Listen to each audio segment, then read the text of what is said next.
On se retrouve pour une vidéo spéciale confinement, donc on va faire des maths. J'ai prévu de vous démontrer l'intégrale de Gauss, ça va être top. On commence par utiliser des intégrales de Wallis. Donc pour n dans le grand N, on pose Wn, c'est l'intégrale entre 0 et pi de cosinus puissance n de t dt.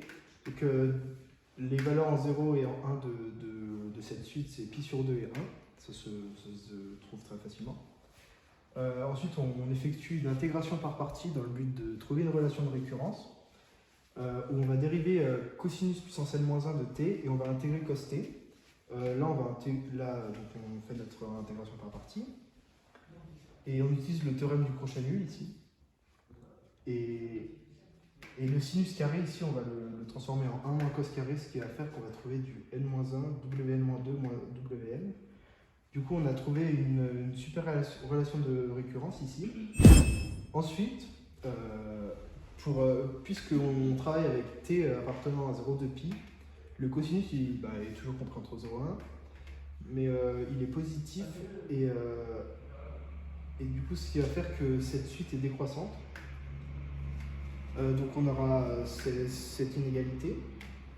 Et donc en divisant par Wn plus 1 en divisant par Wn plus 1 et en utilisant la relation de récurrence ici, on trouve n plus 1 sur n, ce qui tend vers 1 quand n tend vers l'infini. Donc Wn sur Wn plus 1 tend vers 1, ce qui veut dire que Wn équivaut à Wn plus 1 quand n tend vers l'infini. Ensuite, pour n dans n étoile, on pose Un, c'est n fois Wn fois Wn moins 1. Et en calculant Un plus 1 et en utilisant la relation de récurrence pour Wn plus 1 ici, on trouve que cette suite a bon goût d'être constante.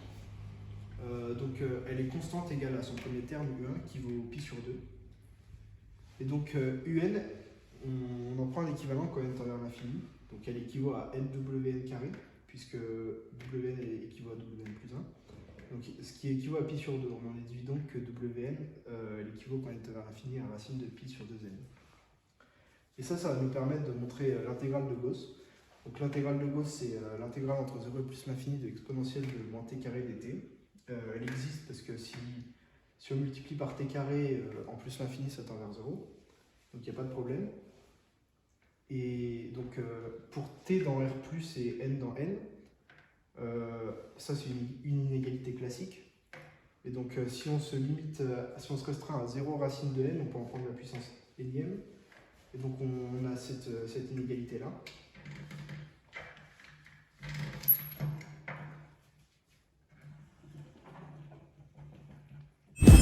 Ensuite,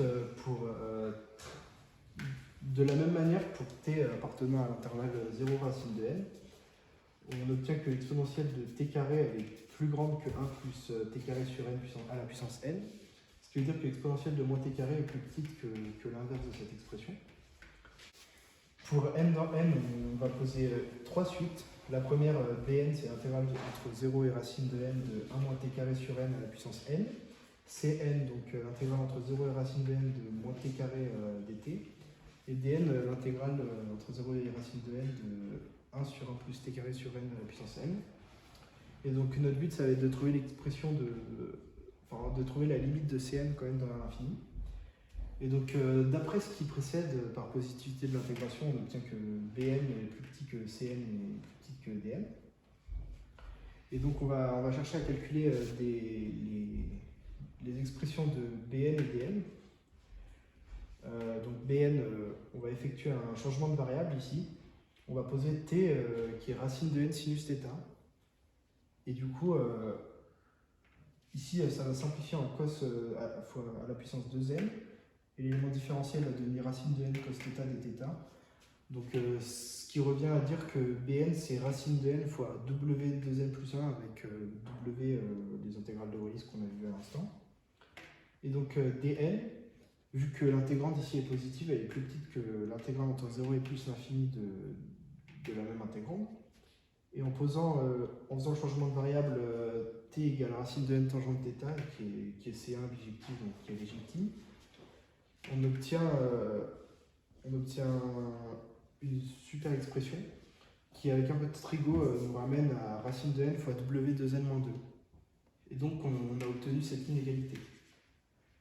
Et on peut avoir facilement du coup un équivalent de cette expression qui est donc racine de pi sur 2, en utilisant l'équivalent racine de pi sur 2n qu'on a trouvé tout à l'heure. Et racine de n fois w 2n moins 2, qui équivaut quand n tend vers l'infini à racine de n, enfin racine de pi sur 2 elle aussi. Et donc Cn tend quand n tend vers l'infini vers racine de pi sur 2. C'est exactement ce qu'on veut démontrer.